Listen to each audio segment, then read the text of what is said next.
नमस्कार दोस्तों। आज हम क्लास 12 का मैथ में अध्याय नंबर 10 जिस चैप्टर का नाम है सदिश बीजगणित,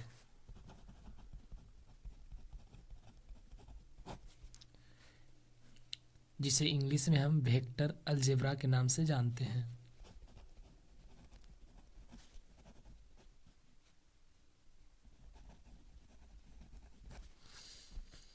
तो चलिए हम आज इसका कुछ बेसिक कॉन्सेप्ट जानते हैं, उसके बाद अगला दिन एक्सरसाइज करने की कोशिश करेंगे।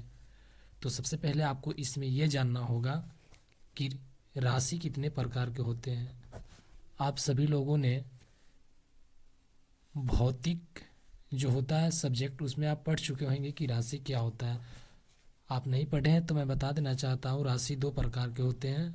पहला सदिश राशि होती है और दूसरा अदिश राशि होती है। सदिश राशि को हम इंग्लिश में वेक्टर और अदिश को स्केलर के नाम से जानते हैं। उसके बाद आपको ये जानना होगा कि सदिश कितने प्रकार के होते हैं। मतलब राशि दो प्रकार के होते हैं, सदिश राशि और अदिश राशि। अब इसमें आपको जानना होगा सदिश राशि कितने प्रकार के होते हैं।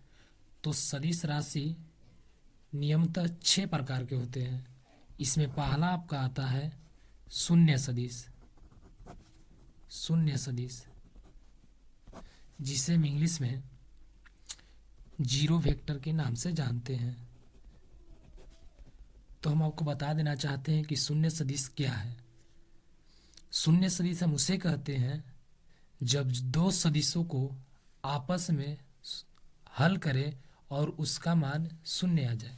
जैसे देखिए, मान लीजिए आपके पास एक सदिश ए है और दिया हुआ है आपके पास कि ये है 2i + 2j + 3k, और आपके पास b बराबर कोई वेक्टर है, इसका भी मान है मान लीजिए आपके पास 2i + 3j + 4k। यदि आप इस दोनों वेक्टर को सोल्व करते हैं और इस दोनों वेक्टरों को सोल्व करने पर यदि इनका मान 0 के बराबर आ जाता है तो इसे हम शून्य सदिश या जीरो वेक्टर कह देते हैं। उसके बाद आप दूसरा नंबर लिखिएगा। दूसरा होता है इसका प्रकार मात्रक सदिश, जिसको इंग्लिश में हम यूनिट वेक्टर के नाम से जानते हैं। अब आप समझने की कोशिश कीजिएगा कि यूनिट वेक्टर किसे कहते हैं। यूनिट वेक्टर हम उसे कहते हैं जब मान लीजिए आपके पास दो सदिश है, सेम उसी प्रकार के एग्जांपल से समझने की कोशिश करते हैं। आपके पास दो सदिश है ए 3i + 2j + 3k, और मान लीजिए आपके पास एक वेक्टर बी है, इसका मान है 4i + 4j + 3k। यदि इन दोनों को आपस में सोल्व करने पर इनका मान 1 के बराबर आ जाता है तो इसे हम मात्रक सदिश कहते हैं।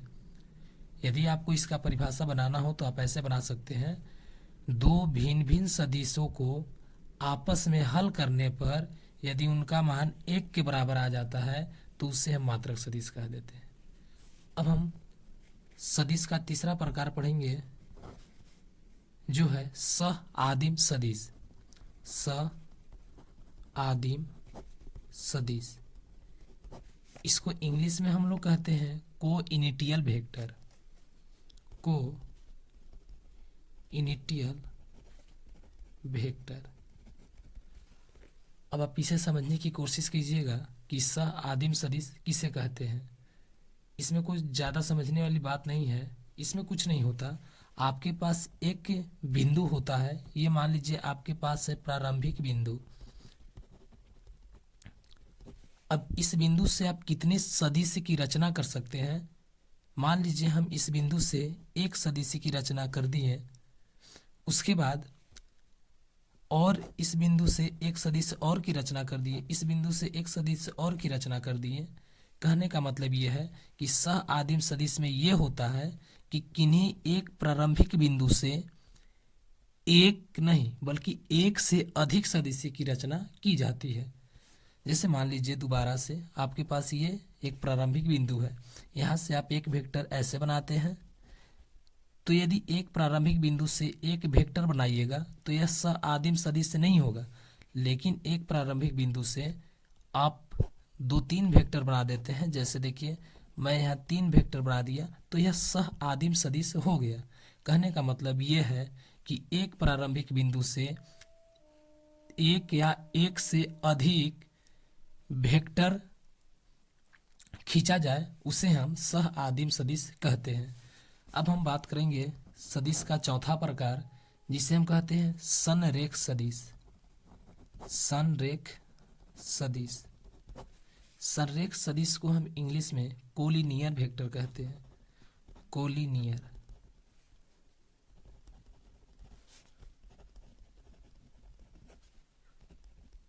कोलिनियर वेक्टर किसे कहते हैं उसे समझने की कोशिश कीजिएगा।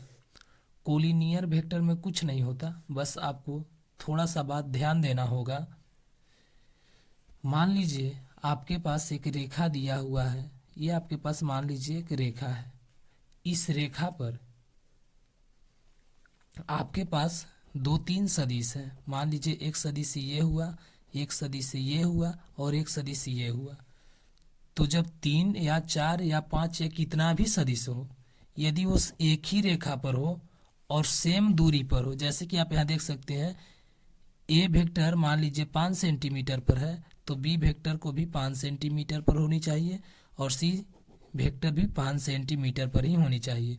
कहने का मतलब यह है कि वेक्टर जितना भी हो सभी को एक ही लाइन पर होना चाहिए, चाहे वो कितना हो, 2 हो, 10 हो, 15 हो, 20 हो, सभी एक ही रेखा पर होनी चाहिए और सभी के बीच की दूरी बराबर होनी चाहिए। उस सदिश को हम संरेख सदिश यानी कि कोलिनियर वेक्टर कहते हैं। यदि इसका परिभाषा लिखना चाहे तो लिख सकते हैं, ऐसा सदिश जो एक ही रेखा पर हो, चाहे वह कितना भी हो, सेम वैल्यू पर हो। सेम वैल्यू का मतलब ये 5 सेंटीमीटर है तो ये भी 5 होगा, ये भी 5 होगा। यदि ये 10 होगा ये भी, तो ये भी 10 होगा और फिर ये भी 10 होगा। तो इसे हम संरेख सदिश यानी कि कोलिनियर वेक्टर कहते हैं। अब हम आगे बात करेंगे पांचवा पॉइंट जो बात करेंगे वो है समान सदिश। समान सदिश, समान सदिश को हम इंग्लिश में इक्वल वेक्टर के नाम से जानते हैं। तो आप यहाँ लिखिएगा इक्वल वेक्टर। अब बात करते हैं कि समान सदिश किसे कहेंगे। तो इसमें भी आपको कुछ नहीं जानना, ओनली फॉर 2 बात। पहला आपको ये जानना है कि समान सदिश में क्या होता है। 2 सदिश होते हैं, 2 सदिश होते हैं। मान लीजिए एक सदिश आपके पास ए हुआ और दूसरा सदिश आपके पास बी हुआ। इन दोनों सदिश की क्या होती है, दिशा और परिणाम दोनों की बराबर होती है।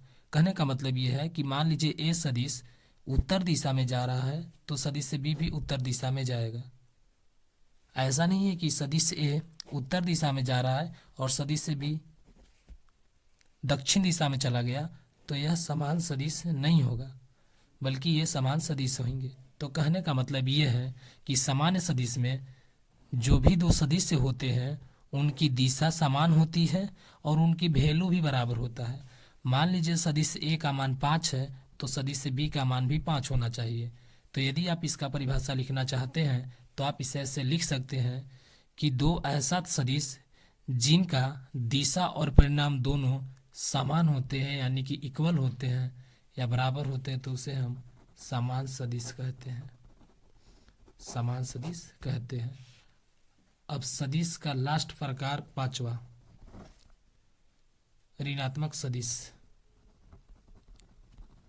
ऋणात्मक सदिश, इसको इंग्लिश में निगेटिव ऑफ ए वेक्टर के नाम से जानते हैं।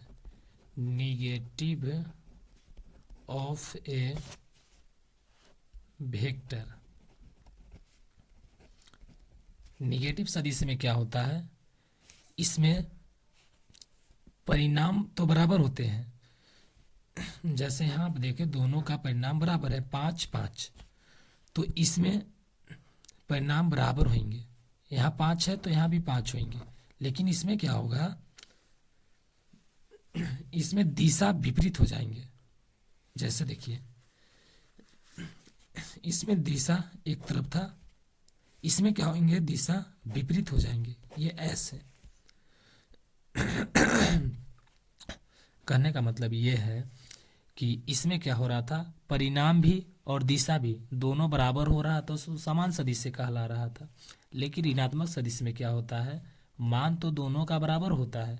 जैसे मान लीजिए ए वेक्टर बराबर कुछ दिया है और बी वेक्टर बराबर भी कुछ दिया है, तो इन दोनों को जब आप सोल्व कीजिएगा तो दोनों का मान बराबर आएगा, परंतु इनकी डायरेक्शन विपरीत होगी। ए वेक्टर की डायरेक्शन इधर होगी यानी कि साउथ में, तो ये जो बी वेक्टर की डायरेक्शन है वो नॉर्थ में होगी। कहने का मतलब ये है कि ऋणात्मक सदिश हम उसे कहते हैं जिनका परिणाम तो बराबर होते हैं परंतु डायरेक्शन यानी कि दिशा एक दूसरे के विपरीत होते हैं, तो उसे हम ऋणात्मक सदिश यानी कि निगेटिव ऑफ ए वेक्टर के नाम से जानते हैं। तो आशा करते हैं दोस्तों आपको मेरी बताई गई बातें समझ आई होंगी। फिर मिलते हैं अगली वीडियो में, तब तक के लिए गुड बाय।